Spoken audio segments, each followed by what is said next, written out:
Out of all forms of violence that exist, custodial violence is the worst. क्योंकि state के ऊपर एक responsibility है कि वो अपने सिटीजन्स की लाइफ और उनके फंडामेंटल राइट्स को प्रोटेक्ट करेगी। लेकिन जब स्टेट की फंक्शनरीज ही जैसे कि पुलिस हमारे most cherish fundamental right that is right to life and personal liberty को वायलेट करती है, तो नतीजा ये होता है। रिसेंटली तमिलनाडु में 9 पुलिस ऑफिसर्स को एक फादर सन डुओ के कस्टोडियल मर्डर के लिए डेथ सेंटेंस सुनाया गया है। अगर इस केस के फैक्ट्स को देखें तो ये बात है जून 2020 कोविड लॉकडाउन की, जब जयराज और उनके बेटे जे बेनिक्स को संथाकुलम की पुलिस अरेस्ट कर लेती है क्योंकि उन्होंने प्रिस्क्राइब टाइम लिमिट के बाद भी अपनी मोबाइल शॉप को खोला हुआ था और कोविड नॉर्म्स का वायलेशन किया था। लेकिन इसके बाद क्या हुआ, पुलिस स्टेशन के प्रेमाइसिस में उनके साथ ब्रूटल टॉर्चर हुआ और कुछ ही दिनों में उन दोनों की डेथ हो गई। इन दोनों विक्टिम्स की मौत का जिम्मेदार यहाँ कौन है? ऑलमोस्ट 6 साल और सीबीआई की इन्वेस्टिगेशन के बाद मदुरई के फर्स्ट एडीजे कोर्ट ने अपने 6 अप्रैल 2026 के वर्डिक्ट में उन सभी 9 पुलिस ऑफिसर्स को डेथ सेंटेंस दिया है जो इस केस में इन्वॉल्व थे। फर्दर ऑनरेबल जज ने यह भी कहा है कि ये क्लियर एब्यूज ऑफ पावर का केस है जहां पुलिस ऑफिसर्स ने लॉ में दी हुई पावर का मिसयूज किया है।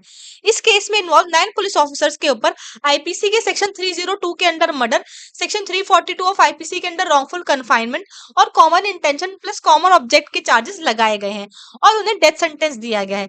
हालांकि बीएनएसएस का सेक्शन 407 ये ले डाउन करता है कि जब कोर्ट ऑफ सेशन जिसमें एडीजे भी आते हैं वो कोई डेथ सेंटेंस पास करते हैं तो उसे इमीडिएटली एग्जीक्यूट नहीं किया जाता और पहले कंफर्मेशन के लिए हाई कोर्ट के पास भेजा जाता है।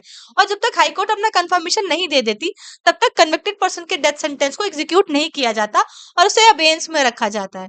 फर्दर कोर्ट ने एक्यूज पर्सन को ऑर्डर किया है कि वो विक्टिम की फैमिली को 1.40 करोड़ का कंपनसेशन भी देंगे। यहाँ कोर्ट ने Bachan Singh versus state of Punjab के केस को डिस्कस करते हुए कहा है कि present case rarest of the rare doctrine के सभी एसेंशियल्स को पूरा करता है, इसलिए यहाँ डेथ सेंटेंस दिया जाना चाहिए। ऑल्सो सुप्रीम कोर्ट ने भी टाइम एंड अगेन बहुत सारे लैंडमार्क केसेस जैसे कि DK Basu versus state of West Bengal, Nilabati Behera versus state of Odisha, इन सभी केसेस में कस्टोडियल टॉर्चर और कस्टोडियल वायलेंस के अगेंस्ट गाइडलाइंस ले डाउन किए हैं। लेकिन उन्हें फॉलो कहाँ किया जा रहा है? क्या पुलिस ऑफिसर्स का अपने हाथ में लॉ लेना और इतने छोटे छोटे इंसिडेंसेस में कस्टोडियल डेथ करना अब आम हो गया है? कस्टोडियल टॉर्चर सिर्फ इलीगल ही नहीं है, हमारे ह्यूमन राइट्स का ग्रॉस वायलेशन भी है। डेथ सेंटेंस देके हमने इस केस के सभी दोषियों को सजा तो दे दी, बट रियलिटी हम भी जानते हैं कि इनकी डेथ पेनल्टी को एग्जीक्यूट होने में अभी कितना टाइम लगेगा और ग्राउंड लेवल पे ऐसे फ्यूचर इवेंट्स को रोकने के लिए स्टेट कब एक्शन लेगी ये देखना भी बाकी है।